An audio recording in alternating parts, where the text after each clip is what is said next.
Welcome to all of you on my channel. Think Future Academy. Today we will learn about the proactive vs reactive leadership and management. Any organization attempting to build a quality culture must maintain one leg of each of two approaches, one reactive approach to quickly handle quality performance issues and ensure these are prevented in the future, and two proactive approaches to continuously improve quality performance with a deep focus on continuous improvement. The secret is to embrace both rather than choose one or the other. All regulatory agencies suggest a proactive strategy in terms of compliance. However, there has always been disagreement over the best technique to obtain quality. Being a manager isn't always about putting out flames, but it might feel that way at times. In an ideal world, you'd be able to predict every worst-case situation. But that is rarely the case in life or business. Every leader must have a diverse set of talents, including the capacity to be both proactive and reactive. This article will explain what proactive and reactive management styles are and how to apply them effectively. Stephen R. Covey states that problems fall into one of three areas. 1. Problems that are directly under our control. 2. Problems that are indirectly under our control, under the control of others whom we may influence. 3. Problems over which we have no control. Being proactive, based on Covey's theory, is discovering in which of these three areas a problem falls and then putting the steps in place to solve the problem or change our way of viewing the problem. Covey, 1989. What is reactive and proactive management? Reactive management. We need to understand when executives respond to crises and challenges as they emerge.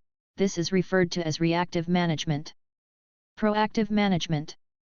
Anticipating demands and difficulties so that you and your team are ready to meet them is what proactive management entails. Difficulty in predicting every eventuality.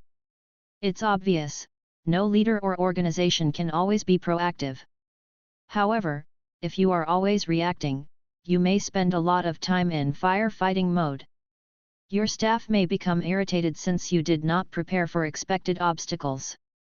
Is it better to be proactive or reactive? In general, it is preferable to be proactive.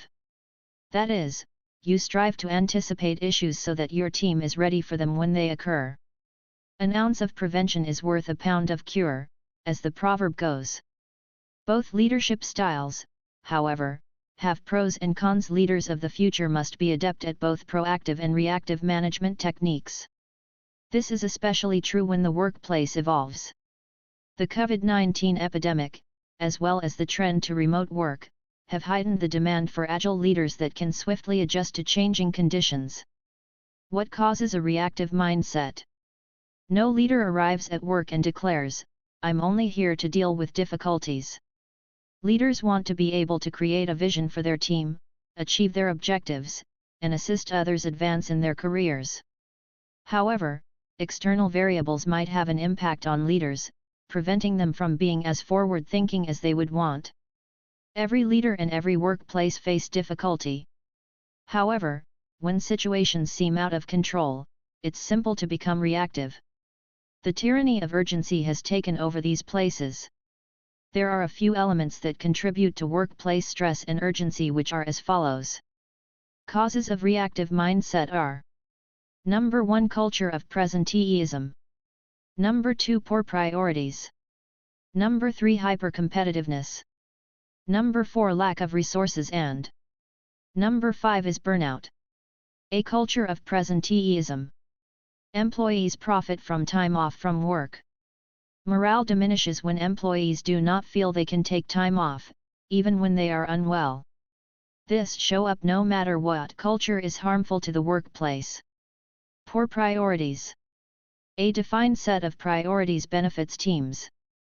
People often scatter their energies in numerous areas when they fail to define an aim that everyone can work toward. This might give the impression that your team's efforts are all over the place or that nothing is ever completed. Hyper-competitiveness. In the workplace, competition may be energizing and inspiring. However, when individuals believe they must struggle to move forward or simply maintain their employment, they lose vitality. You can't plan ahead if you are constantly looking behind you. Lack of resources. Working with a skeleton staff or on a low budget. Proactive thinking will fall through the cracks if your team is overburdened. Companies in survival mode find it difficult to think more than a step or two ahead. Even when they do, they frequently lack the wherewithal to invest in anything that will not yield an instant return. Burnout. Are your employees or supervisors exhausted? Proactive thinking necessitates a certain level of vigor and hope. When you're exhausted, they might be hard to come by. Before you can think about anything else, you must first deal with your own well-being. The good news is that reprioritizing in order to be less reactive can assist minimize burnout and increase employee well-being. In the next video you will learn the pros and cons of proactive vs reactive leadership and management.